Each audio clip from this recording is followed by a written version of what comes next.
Hi everybody, welcome back to TechTube. I hope you all are doing great.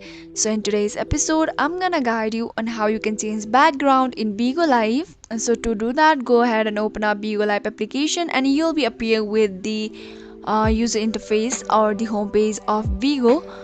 Now in the media section you can see the video icon or the live section. Go ahead and tap on it. So to use it you have to go to live, tap on go live. So once you are there you can see many different options. Now here you can see the three dots option. Go ahead and tap on it.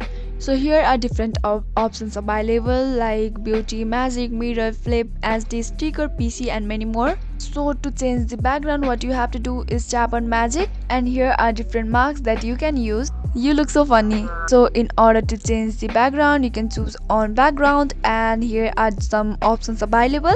Just select the background that you like to add and wait for a minute. Once you are happy with it you can just save it or you can just use it. Once it's done you are good to go. If you found the video to be helpful and informative, just go ahead and subscribe to our channel and also press the notification bell for more updates.